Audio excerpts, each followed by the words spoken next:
Do you not see it?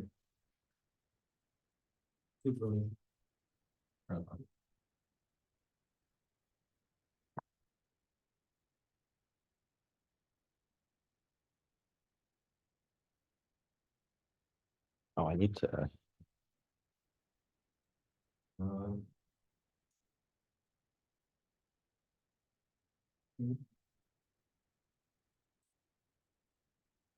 Says that you started screen sharing, but it's still black. It's weird. I don't know if you intend to have video of yourself or not, but I don't see. Yeah, I don't have that on. What if I do this? I see your PowerPoint. Okay. The big.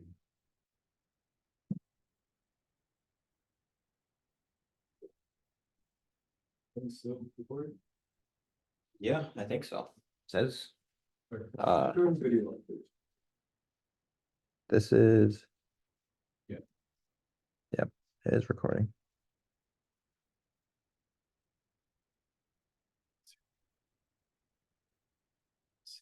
Cool.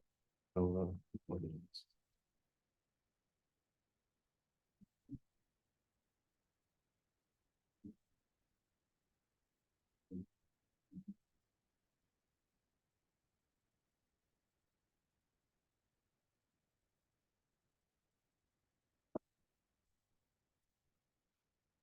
So it's basically really not letting off that.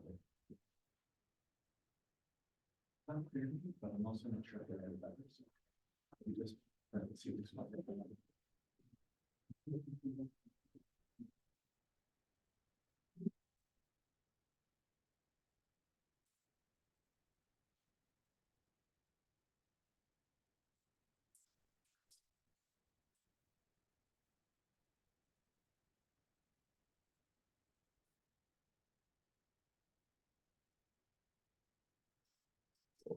Hopefully you'll trigger this.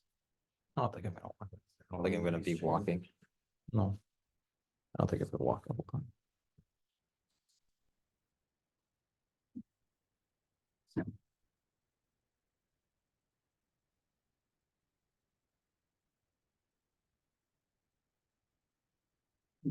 But that's part of the fence when you're just standing up there, you know, you can't start yet. Yeah. People are looking at you. Mhm.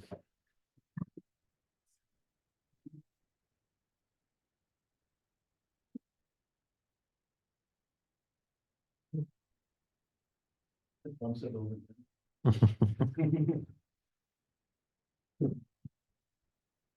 But there'll be attack team.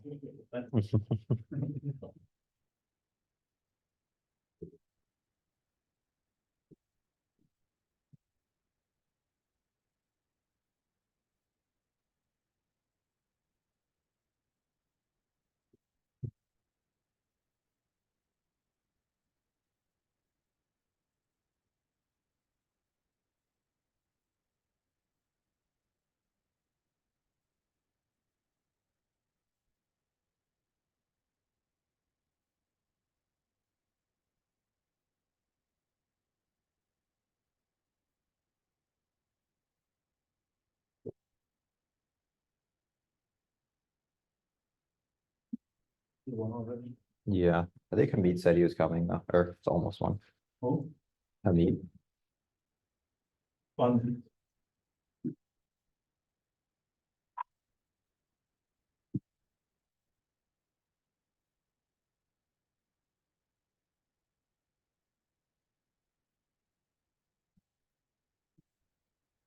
Hmm.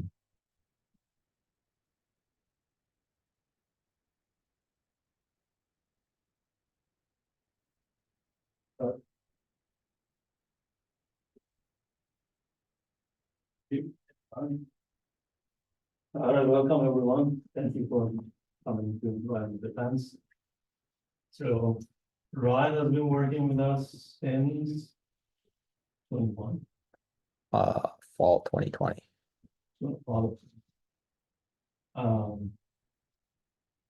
On different projects that you have acknowledgement for, starting from Decisive, have 2 projects there, and then move to or no walking, or no underwater. So he decided to do his master's with us, and then now his graduate. So the structure, I think I'm getting better at this time. Structure of the defense is hopefully 40 minutes. Of the presentation, then we have public questions. Couple of questions, then kick you three out. And then he answers some committee questions, and then we kick him out. Have a discussion, and then follow that. We discussed for like 3 hours. Yeah, because we're gonna have people working on my AC. Yeah. I'm in a rush to get it out. It could be really good, and really bad. Yeah. As we speak, people are working at home, it's AC and I need to get, but yeah. So if you want to get our coffee or donut, do it now. And then. Okay, so I'm Ryan Donald. This is my presentation for my master's thesis. The title is Methods for Measuring and Increasing Robot Autonomy in Dynamic Environments. This is on basically all the work that I've done while here at UMass Lowell in Professor Reza Zada's lab, the Pearl lab, which is one of the robotics labs here, but I've enjoyed my time in the lab. So to start out with my thesis statement is basically that while as robot autonomy increases within dynamic environments, which are more unstructured environments than just a lab, robots need to be able to have autonomous behaviors, and to be able to improve that, we have to be able to measure those as well. So most of my motivations for my thesis is basically that robots need this kind of autonomy to be able to succeed in a real world environment. To improve this, we need to be able to measure this autonomy as well as actually develop the behaviors that improve the autonomy. And then going off that, methods that exist to measure robot autonomy are pretty theoretical. They don't really have a very clear direction for actually evaluating real world systems and applying those frameworks. And then a lot of the environments that a robot will go into, there's not really existing frameworks to develop these behaviors for the robots. So the first of 3 main sections of my thesis is on non-contextual autonomy. And the first thing I want to go through is just the 2 different types of autonomy. There's non-contextual autonomy, which is basically based on the capabilities of the system itself, regardless of any mission. So this can be like how fast it goes or how much it can see, the resolution of the camera, things like that.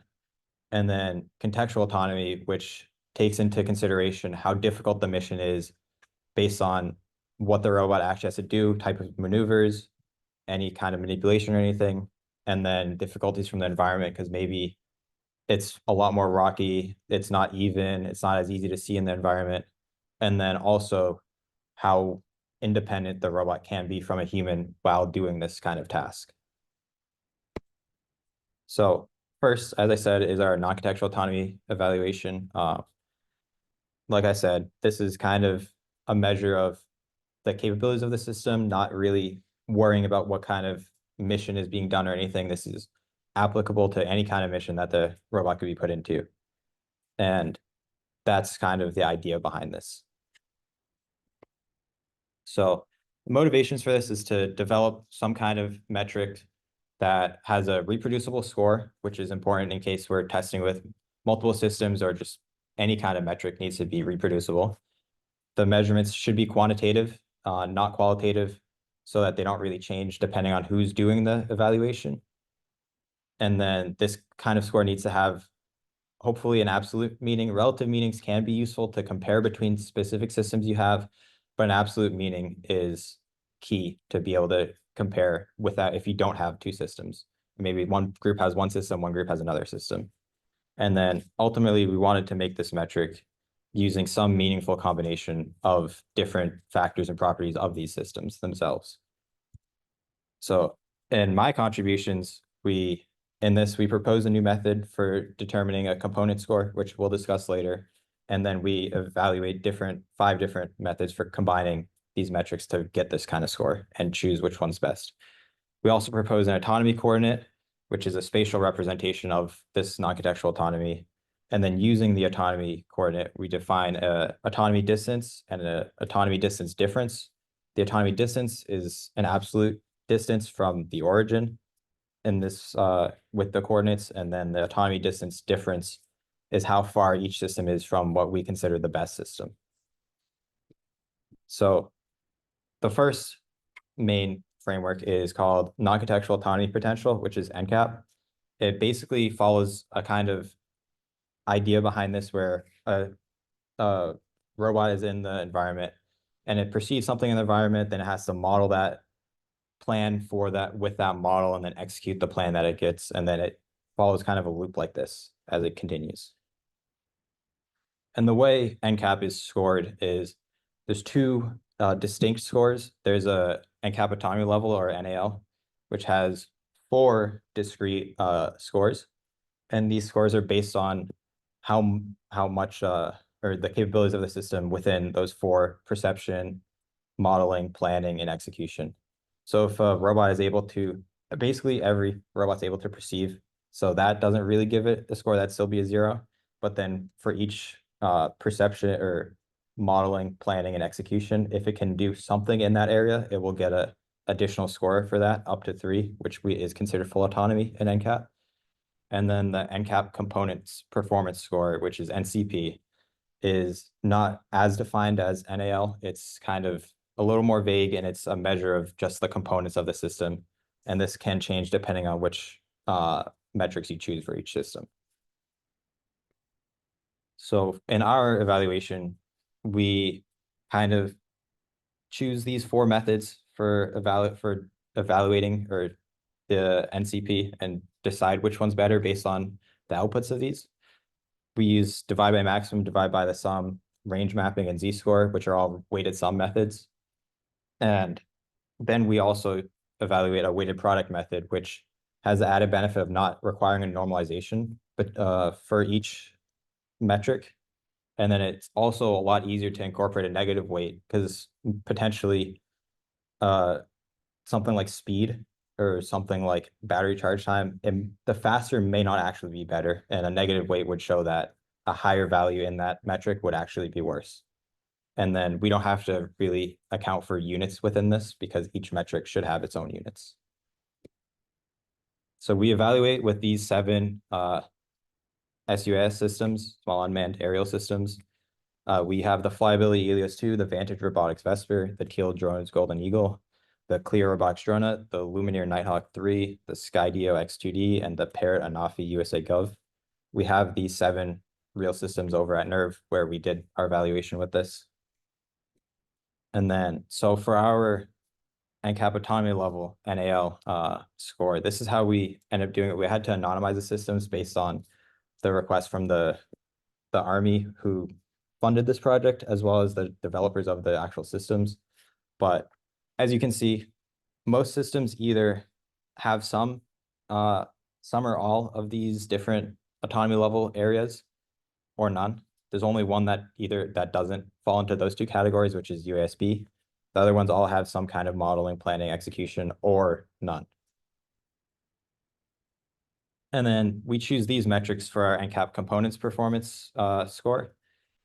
We choose these basically, we decided to get as many metrics as we could that every system had, or at least almost all of the systems had. There's 2 metrics which not every system has, and only one system is missing, and one of them 2 systems are missing. But we did this to try and get usable metrics. And then one thing that's not as clear is the number of smart behaviors. That's kind of the different capabilities, such as like auto land, auto takeoff, target tracking, that the system's able to do. And then we have these 2 different weights which we use for our weighted sum and weighted products. We use uniform weights just as a basic baseline. And then we define these weights. Essentially what we did is we decided how far each different metric is from the actual autonomy, how much it impacts the autonomy of the system. And based on that, we then found these weights, because something like how many smart behaviors it has probably affects the autonomy more than how long the battery takes to charge. So we evaluated the 5 different metrics for uniform weights with these NCP scores. Most of them kind of agree with each other. There's slight differences, but they all agree that USE has the best. Most of them agree that USA or B has the worst, except for the Z-score. The Z-score tends to have very different results than the other ones, which we found, which in this one, it says that USB is second best, and no other system has it above 6. And then with our user weights, it's also more clear. They all have the same best system. They all have the same worst system, but the in-betweens do change a little bit between some systems, but not a whole ton. And this is our autonomy coordinate for each of the methods. We have on the x-axis for each plot, we have the NAL score and then the NCP score on the y-axis. And we kind of decide from the origin is what I'll talk about later with the autonomy distance, but basically the further up and to the right it is, the better the system is as a total system, which is what we talk about here. So this is the absolute autonomy distance. This is just the Euclidean distance with the coordinate pair. They all say that USE is the best, although the summation, the weighted sum one doesn't actually have, or the divide by sum has 3 that are all the same as the greatest. And then this is the absolute with our user-defined weights. Again, they all say that USE is the best, but they kind of disagree on which one's the worst sometimes. Not always. There is a consensus except for the weighted product, which says that USA is the worst. And then we do a relative one, which I said earlier is we decided that USE, since it's the best in basically every method we choose, we compare to that one, and the next closest one we say is the next best. And we use this because maybe when you're evaluating a system, you might not have the best system, but you want to know how close each system is to what is the best system that you can possibly have. So this is kind of useful for that kind of metric. And this is with the uniform weights. And this is the same method with the user-defined weights. And again, this one also says that UST is the second best system, I guess.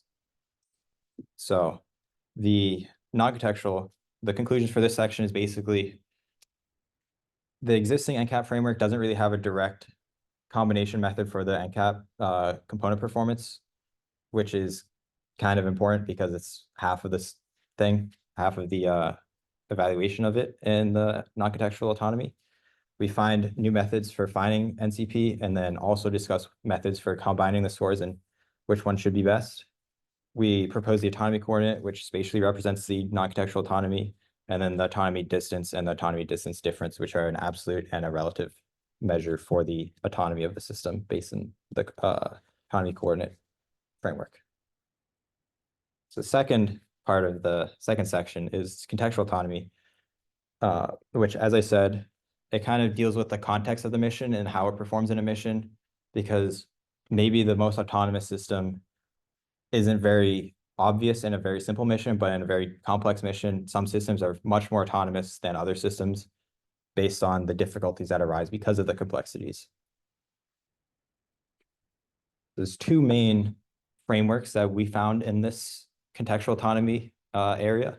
The first was the mission performance potential, which combines non-contextual and contextual metrics using a single fuzzy inference system to combine these metrics into a predictive score for some mission. However, for this kind of framework, it only really includes environmental metrics when talking about contextual autonomy, not necessarily all the different possible issues that can arise. And then the second one is ALPHIS, which is a very well-known framework. It's one of the bigger ones. This builds upon the idea of autonomy levels. So it has 3 different axes: the environmental, the mission, and the human independence. And it defines a autonomy level within each axis for any robotic system for a mission to kind of determine how autonomous it is depending on the mission with those autonomy levels. However, with this, it's largely theoretical. There's not a really clear way of implementing this with real-world systems and evaluating a real-world system with this kind of framework. So these are the 3 axes I've been talking about. This picture is from their paper. This is how they define it. And so we have the mission complexity axis, which is all difficulties that arise based on what kind of motions it has to do, what kind of tasks the robot has to do, anything like that. And then there's the environmental complexity, which is anything in the terrain, how visible, the visibility of the environment, maybe the lighting of the environment, different things like that. And then the human independence, which is how much of the mission the robot can actually do without the human interacting with the robot, and how much the human has to interact with the robot. So my contributions that I'll show is that we propose a cascaded fuzzy inference system, which uses linguistic reasoning with quantitative inputs to determine quantitative outputs based on, as you'll see, a bunch of different membership functions for the contextual autonomy of unmanned aerial vehicles. And then this builds upon the ALPHAs framework and the MPP by including all different forms of the contextual autonomy, not just the environmental complexity that can arise as these missions. And then we propose a predictive measure, which if you have a set number of tests, then you can use the data from those tests that you perform to predict how each system will perform in some future mission that you haven't tested for. And then we use the same systems to evaluate this framework. So our proposed approach is to use a cascaded fuzzy inference system. Basically, we have 3 fuzzy inference systems, one for each different axes. And the data that we input is data that's representative of each different complexity that can be added to the system. So for something like environmental complexity, depending on the test, that might be the visibility of the system, maybe something like that. The mission complexity might be how fast the system was able to do it, how well the system was able to perform the task. And then we use specifically a Tagagi-Sugano FIS. And then we use these 3 FIS and combine them into another fuzzy inference system to get a single output score for each test. So these are the same 7 systems I mentioned earlier, just as a recap. And these are the 4 main tests that we used when evaluating this. So we have the runtime endurance test, which is basically we have 2 poles and the UAS takes off and just kind of does a figure 8 around the poles until its battery dies. And there's a different complexities that can be added based on this. That's the main overview. Then we have a room clearing test, which we have the system take off and go into a room. And on all the walls, there's fiducials, which have different depths of them that you can calculate how deep into the fiducial the system can perceive. Then we have the navigation tests, which we have through aperture and 3 corridors. Through aperture is basically through a window, through a doorway, something simple like that, whereas a through corridor is through like a hallway. So instead of just a small opening, it's an extended opening.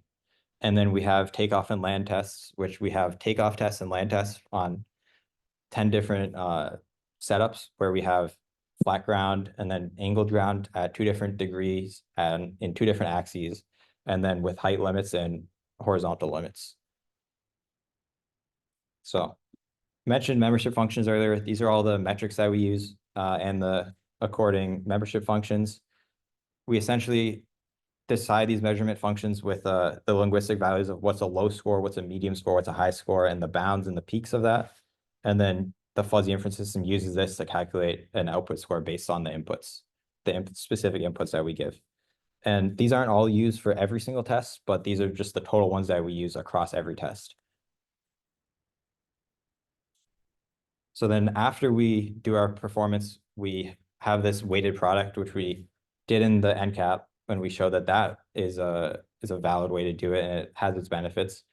And then we propose that using a weighted product of the score from each test, if we define the weights correctly, according to how impactful each test is for a future mission. So say in a future mission, you have to take off, you have to fly somewhere, then you have to go through a corridor and then through a window and then land.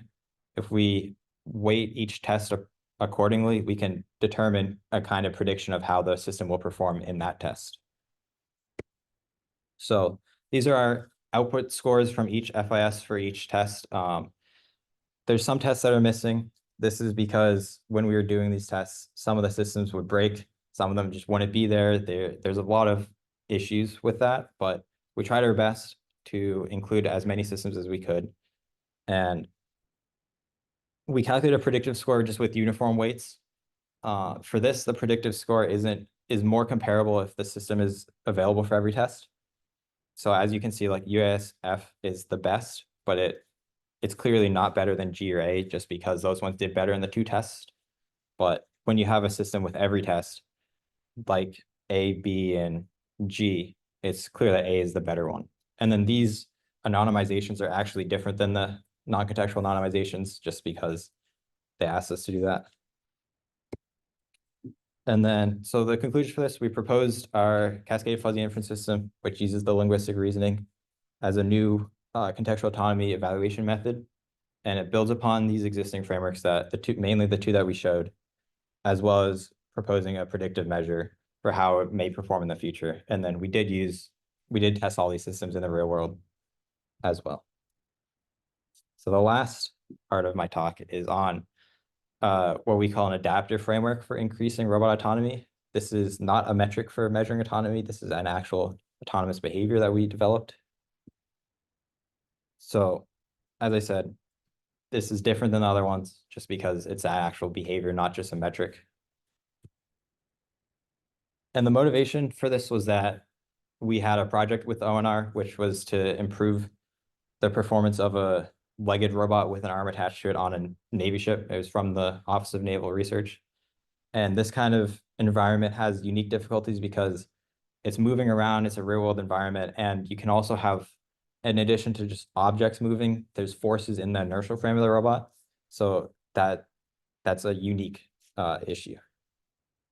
And to solve this, we propose this framework. This is an overall flow chart. We have three main modules of this, which is our skill adaptation module, which is uses elastic Laplacian trajectory editing, or ELTE. We have a state estimation module, which uses an unscented Kalman filter, and a high-level decision-making model, which uses a hidden Markov model. And then there's other parts of this. Basically, the way it works is we have the perception, and the feature extraction is just finding, in our tests, we had a ARUCO tag, so finding a position of that in the world. And then we feed that into our adaptive skill learning module and our HMF and our UCAF. And then the demo is something that for the LFD that we took, which is a demonstration of the motion it should take. And then the pre-processing is also done before we actually do this, but it is part of the overall system. So I'm going to introduce the three test setups we had. So we tested this in an underwater simulator. With this, it's a Rexrov 2 with a Urbaron 7 arm on top attached to it. And then we have a custom test box made by someone else in our project, which we have in the simulator as well. And then our second one before is our learning from demonstration training setup. So this is where we took the demonstration of what the motion the arm should take. And we did that in here with a JACO 2 Canova attached to a table instead of, as you'll see, a quadruped later. And then this is our treadmill platform, which we have the JACO 2 attached to a quadruped Vision 60 from Ghost Robotics. And this is a treadmill platform. So the treadmill can sway and pitch. So it adds kind of the motions of a ship as well as we can. And then we don't add the box that we use for the LFD training in this just because the platform couldn't handle that weight as it shifts back and forth. So our ELTE that we use in our adaptive skill learning is a newer LFD algorithm, which Brendan created, but we use it and it uses a set of nodes and then minimizes the energies of this to kind of outperform other LFD algorithms that exist. We're just using this because it helps us in our performance. And then the unscented Kalman filtering, the UCAF, we input the position of the target, and this allows us to track the target more accurately, predict where the environment will move to so we can be proactive instead of just reacting to the motion of the environment. And then we feed this into the adaptive skill learning module and the HMM. The flowchart's a little wrong. It does go into the HMM so that the HMM can work on the prediction instead of just the real world.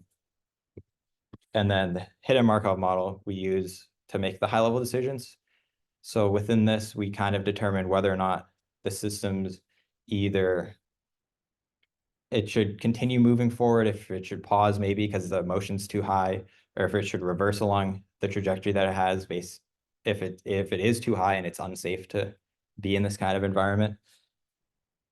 And doing this allows us to adapt to what's happening around the robot better than without this. And the HMM determines which one of these states or determines the transitions in our FSM that we have. So we have a pause state, which we start in, and then we'll go to our forward state, which is as we go through our trajectory. And if the environment becomes either reaches a certain level, we should go back to pause, just see if it gets lower, the motion in the environment. And if it does, then we'll just keep going forward. If it gets too high, or if it gets too high too fast, it will either go from the forward to the reverse or just from pause to reverse. And that just keeps the robot in a safe position away from the environment as it's moving if it can't keep up. So in our evaluations, we evaluated how well the ELT and the DMPs performed, which DMP is another LFD algorithm that's pretty common.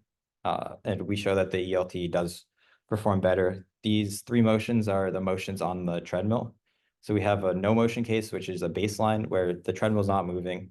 We have a light motion case, which is the treadmill is moving and pitching, but we call it a light motion, and then a heavy motion, which is about twice as strong as this motion. So it moves faster and has higher peaks. And then for our ELT, we have on the top basically an XY plane of the target and the camera on how aligned they are. And then for the ELT and the DMPs. And as you can see, the ELTs do keep a tighter grouping of the target, which is ideal because we want to have the target in the center of the camera. You go back one slide real quick. So smaller is better, better here, right? Yes, smaller is better. Closer to Because we want to keep a tighter grouping as we're inspecting something. Yep.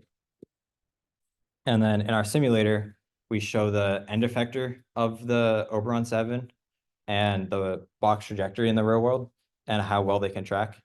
This is the ideal box trajectory. There's actually a lot of noise added to this trajectory that the UKF is using. So the fact that the end effector is able to track this trajectory pretty well is actually very useful. And as you can see, when we turn off our reactor framework and we just don't include this, the end effector is kind of taken over by the noise and is not able to keep up and track the robot accurately. And then additionally, we have this case in the simulator, we increase the peak to peak amplitudes of the sinusoidal motion of the box because in our tests, this is what we were trying to hope to do to show off our HMM as well. And as you can see, the UKF can track the box and the HMM does transition to each state accordingly to how fast the box is moving. So near the amplitude peaks, the robot can keep up. So it would be a forward state. And then as it starts transitioning to the slopes and it increases, the robot would have to back up. But the reason we use a higher amplitude here is because in the simulator, the Oberon 7, we had a lot of issues with the planning of the robot. So it couldn't quite plan to many joint states accurately as fast as we would hope to with other robots. So y-axis is forward, right? So the y-axis, so this is horizontal motion. And then there is also motion in this axis, but the trajectory is just in this axis. And then this is with our simulator, the results. So we have the y-axis, which is the horizontal motion with the trajectory, and the z-axis, which is the vertical motion, which the ideal trajectory is 0. So as you can see, with our framework and without it, we keep it closer to the target and we keep it in a tighter grouping compared to without our framework, especially in both axes. And then for our real world results, this is our treadmill where we have our robot working. This is the light motion first, and then we have the camera view as well. So this is definitely a dynamic environment. And this is 2 times speed up. And as you can see, it reaches forward and then it gets into a state where it tracks the target. That's what we hope to do. And the light motion, it can do that. The heavy motion, it's a little harder just because it is moving a lot near the limits of the robot. Which is this. As you can see, it does move a lot faster and have higher amplitudes with the motion. How many times did you punch the tag on accident? So a handful of times. We have a table later which we show. Sometimes that does happen, but with our framework, we actually didn't do it that whole lot. Without ours, it definitely did hit the post a couple times. So then we have results with the real world in that simulator or in that environment on the treadmill. So we have the X and the Y UKF, because in this one, we're not just tracking a motion in the horizontal axis, because it is tilting as well. So it moves in both axes of the camera frame. And we're able to track the UKF, and then the HMM does keep it from moving too close to the box when the motion tracks up. Gets very, very fast. And then in the bottom right, we have a test where we have the 3 motions, and then we have standing and stepping in place for both of those with and without our framework. So we do 3 tests for each of these cases. So there's 6 cases with both conditions. With and without ours, the robot's able to keep up in the no motion case, which it should be able to, and in the light motion mostly. And then in the heavy motion is mostly where we see the impact of our framework compared to without our framework, where the heavy motion can barely keep up when it's in the heavy motion stepping in place, whereas our framework is able to keep up and accurately do this. And we define these 3. We define success, a partial failure, and a failure. Partial failure is like what you said, where it would just tap the screen, and a full failure is when it would go through it, or if it would hit the post or something like that, which would cause it to fail, or if it would just lose track and get too far away. So for this whole section of it, we developed a novel framework to improve the robot performance in these inspection tasks in a dynamic environment. There's a new LFD algorithm which we utilize in this for learning these types of movements in an unstructured environment, and then we show the results that show we improve the performance of the robot in a simulator and in the real world. And then my overall conclusions for my thesis, basically just my contributions again. We have a new method for finding NCP and methods for combining scores, an autonomy coordinate, which spatially represents the non-contextual autonomy, the autonomy distance and autonomy distance difference, which are an absolute and a relative measure of the overall autonomy of a system. We have the contextual autonomy, which is we introduce a cascaded fuzzy inference system framework to evaluate the contextual autonomy based on real-world tests of systems, and then a predictive measure using these real-world tests for the performance of a system in some future tests. And then we develop an adaptive framework, which improves the performance and safety of robots in these kind of unstructured environments. And then for future work, for the autonomy, it would be nice to have either a larger set of tests to perform or different systems to perform these tests on to kind of more accurately get the described. And then for the adaptive framework, it would be nice to include full body control with the robot dog or with the Rexrov, which the Oberons have arms attached to. We didn't do full body control, we only controlled the arm. And then for acknowledgements, thanks to the Nerve Center, where we use all their robots within this. That's where all the robots were.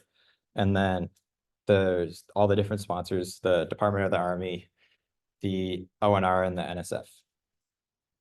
And then these are the 4 publications that this is in. So each chapter has its own paper, and then for the 2 autonomies, it's also in a larger test handbook, test methods handbook. So.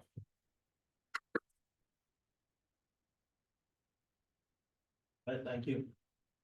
So we're question pop up. Yeah, they ask easy question. I'm kind of cheating because I was part of this paper, but when you showed that plot of the UKF and the HMM working in the real world, which motion was this for? I believe this was for the light motion, but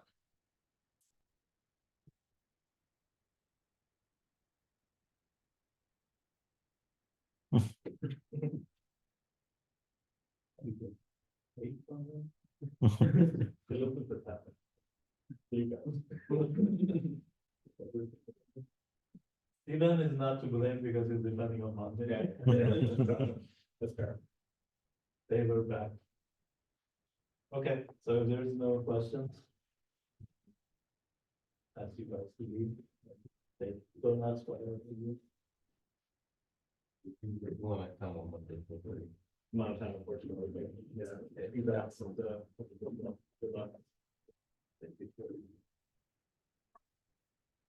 I don't think there's anything on Zoom either. So, There's no one. well, there's people, but I don't think there's any questions. So, Oh, there was, yeah. How many people are on? 5, I think 3. There's me. Yes. Do you hear us about questions? If you have questions. Do you hear questions on Zoom, any?